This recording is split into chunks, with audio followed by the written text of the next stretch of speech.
नमस्कार, मैं हूं मोहम्मद साहिल हसन और आप देख रहे हैं क्राइम जासूस। भारत संकल्प यात्रा के तहत मलदेवा में जनजातीय गौरव दिवस का हुआ आयोजन। जनपद सोनभद्र के दुधी में विकसित भारत संकल्प यात्रा के तहत कंपोजिट विद्यालय मलदेवा पर जनजातीय गौरव दिवस का आयोजन किया गया, जिसका शुभारंभ मुख्य अतिथि राज्य मंत्री संजीव गौड़ व विशिष्ट अतिथि ब्लॉक प्रमुख मान सिंह और एवं रंजना चौधरी ने मां सरस्वती के चित्र पर दीप प्रज्वलित व माल्यार्पण कर किया। मुख्य अतिथि राज्य मंत्री संजीव गौड़ ने ग्रामीणों को संबोधित करते हुए कहा कि ये संकल्प यात्रा जनजातियों के पूर्वज बिरसा मुंडा की जन्मस्थली झारखंड के खूंटी गांव से 15 नवंबर से शुरू किया गया है। बीजेपी की सरकार जनजातियों के हित में अनेकों योजना चला रही है। अन्य सरकारों में आदिवासियों की उपेक्षा की गई। उन्होंने गांव में रहने वाले जनजातियों के उत्थान नहीं सोचा। हमारी सरकार अनेकों योजनाओं से आदिवासियों का उत्थान किया। अब उन योजनाओं को जन जन तक पहुंचाने के लिए विकसित भारत संकल्प यात्रा चला रही है,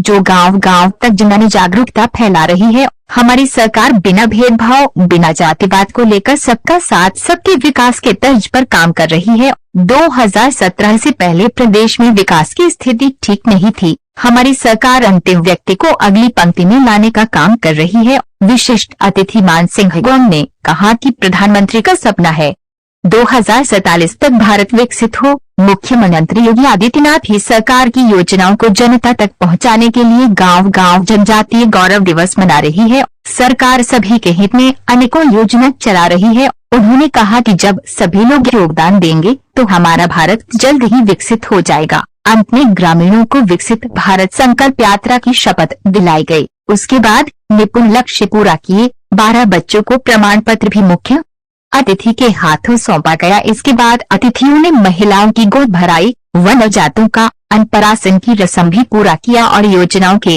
लाभार्थियों को प्रमाण पत्र वितरित करेंगे और देश की रक्षा करने वालों का सम्मान करेंगे। नागरिक होने का कर्तव्य निभाएंगे। जय हिंद। भारत माता की। मंत्री जी आज मलदेवा गांव में भारत विकसित यात्रा का कार्यक्रम आयोजन किया। क्या है कार्यक्रम, उद्देश्य क्या है इस कार्यक्रम?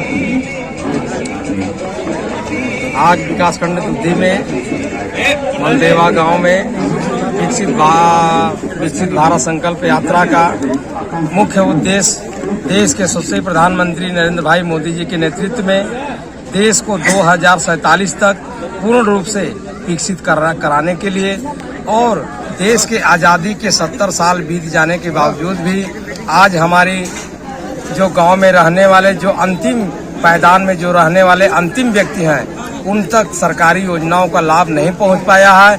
ऐसे पात्र व्यक्तियों को हमारी केंद्र की सरकार और प्रदेश की सरकार की योजनाओं को हमारे जो सबसे निचले पायदान में जो रहने वाले अंतिम व्यक्ति हैं, जो वास्तव में पात्र व्यक्ति हैं, उनको लाभ दिलाने के लिए यह संकल्प यात्रा के माध्यम से उनको विकसित करने का काम किया जा रहा है। अभी फिलहाल में प्रदेश सरकार के द्वारा पुलिस भर्ती की वैकेंसी निकाली गई है 60,000। जैसा कि कैटेगरी वाइज सारी वैकेंसियां निकलती थी, इस बार जो निकली है वो बराबर शुल्क दिया जा रहा है। 400 SC/ST हो, 400 OBC हो या जनरल हो। इस पर आप क्या कहेंगे? देखिए, हमारी सरकार सबका साथ सबका विकास लेकर के काम करने का काम करती है और प्रदेश के यशस्वी माननीय मुख्यमंत्री जी ने अभी आप देखे होंगे कि हमारे जो 3 साल की छूट जो नहीं था उसको 3 साल छूट भी देने का काम किए हैं और सबको समान रूप से जो उनको जो योग्यता के आधार पर उनको जो है कि चयनित करने का हमारी सरकार काम करेगी।